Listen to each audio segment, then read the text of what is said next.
جب عمر بڑھتی چلی جاتی ہے تو بچپنا لوٹنا شروع ہو جاتا ہے۔ وَمَن نُعَمِّرْهُ نُنَكِّسُهُ فِي الْخَلْقِ، سورہ یاسین میں ارشاد فرمایا جب ہم کو لمبی عمر دیتے ہیں کسی کو تو اس کو بچپن کی طرح پھر پلٹا دیتے ہیں۔ دانت گر گئے، سخت اور ٹھوس غذا بچوں کی طرح اب پھر وہ نہیں لے سکتا،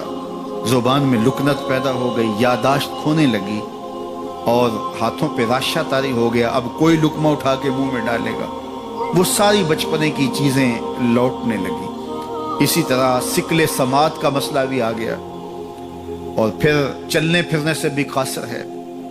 بول و براز چارپائی پہ ہے جس طرح بچپن میں ہوتا ہے، تھوڑا سا چلے بھی تو چارپائی کو پکڑ کے تھام کے چلتا ہے، ٹھوس غذائیں نہیں کھا پاتا، اعضاء اس کے کمزور ہوتے ہیں، مدمحل ہوتے ہیں۔ وہی حالت دوبارہ بوڑھے بزرگ کی ہو گئی، بوڑھی ماں کی ہو گئی، بوڑھے باپ کی ہو گئی۔ اب ان کو بھی نرم لقمے شوربے میں بھگو کے منہ میں ڈالنے پڑتے ہیں، منہ میں دانت نہیں ہے کہ چبا سکیں۔ اللہ اکبر، بار بار ایک چیز کا مطالبہ کرتے ہیں، طبیعت میں چڑچڑا پن پیدا ہو جاتا ہے، بچپنے والی ضد پلٹ آتی اور بول و براز بھی چارپائی پہ۔ اب بوڑھے ماں باپ کے خدمت گزار بچے ان کو اٹھاتے ہیں اور ان کو دھوتے ہیں اور پھر وہاں چارپائی پہ ڈالتے ہیں، لیکن اس تعفن سے، اس بدبو سے جو بول و براز کی وجہ سے پیدا ہوئی، اپنی ناک پہ کپڑا رکھ لیتے ہیں۔ تو بوڑھے ماں باپ حساسیت کی وجہ سے یہ سوچتے ہیں کہ میری اولاد اب مجھ سے نفرت کر رہی ہے، تو اف کے زمرے میں علماء نے لکھا ہے کہ بدبو سہ لو، ناک پہ کپڑا نہ رکھو، چونکہ ان کو اس کی بھی تکلیف نہ ہو۔ جب چھوٹے بچے کو ماں دھوتی ہے تو اس وقت کپڑا ناک پہ نہیں رکھتی، بدبو آ رہی ہوتی ہے، لیکن یہ ماں کا پیار ہوتا ہے، تو بوڑھا ہو جائے تو پھر ناک پہ کپڑا رکھے تو بچپنے والی عمر لوٹ آئی ہے، تو ان کے ذہن میں یہ خیال آ سکتا ہے، تو تعفیف کے زمرے میں لکھا گیا کہ ناک پہ کپڑا بھی نہ رکھے، بدبو سہ لے، تکلیف گوارا کر لے، لیکن ان کو اس کا احساس بھی نہ ہو۔ اللہ اکبر، جب بچہ ہوتا ہے تو توتلی باتیں کرتا ہے،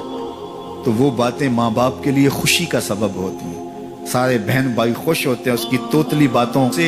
ایک تسکین ہوتی ہے ان کو۔ لیکن بوڑھا جب توتلی باتیں کرنے لگے، لہجہ ٹوٹا ہو جائے تو بعض کا بچے ہنستے ہیں۔ تو جس طرح توتلی باتوں کا لاڈ ماں باپ دیکھتے ہیں، بوڑھے کے توتلے لہجے کے بھی لاڈ دیکھے جائیں۔ یہ کلمہ تعفیف کے زمرے میں آتا ہے، تو کہا ان کے سامنے اف بھی نہ کہو اور ان کی تعظیم کرو، اپنے بازو سکیڑ دو۔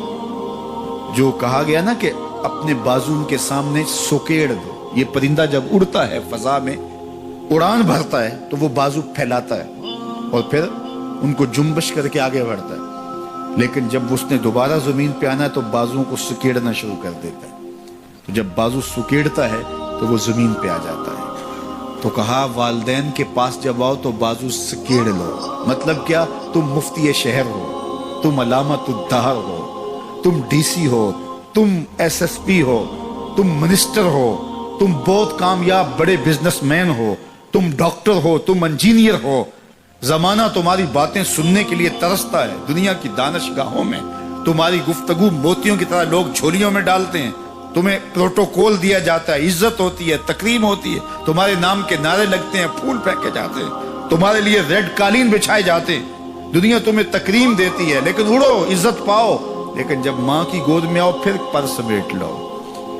اب ڈاکٹر بن کے نہ آنا، اب بزنس مین بن کے نہ آنا، اب مفتی شہر بن کے نہ آنا، اب علامت الدہر اور فہامت الزمان بن کے نہ آنا، اب بیٹا بن کے ماں کے قدموں میں آ کے بیٹھنا۔ تو یہاں آؤ تو بازو سکیڑ کے آؤ اور باہر جاؤ تو بازو پھیلا لو۔ تو کہا ان کے سامنے اپنی بڑائی ظاہر نہ کرنا، بلکہ ان کے سامنے طفل مکتب بن جانا، طفل شیرخوار بن جانا، چھوٹے سے بچے بن جانا، ان کے لاڈ دیکھنا، ان کی چھوٹی چھوٹی باتوں پر جو ہے وہ باتیں کرنا۔ اللہ اکبر، یہ نہ سوچنا میں اتنا بڑا ڈاکٹر ہوں اور میں اس عنوان سے کتنے بڑے جو ہے وہ ضخیم اور علمی اور نکتہ رس دروس دیتا ہوں اور ان کے ٹوٹے ٹوٹے لہجوں پہ بات کرتا ہوں، یہی تو حسن ہے، یہی تو تمہارا جمال ہے، اس سے تمہارے والدین کو خوشی ہوتی ہے۔ ان کی عزت کرو، ان کی تکریم بجا لاؤ اور ان کی ضروریات کا خیال رکھو۔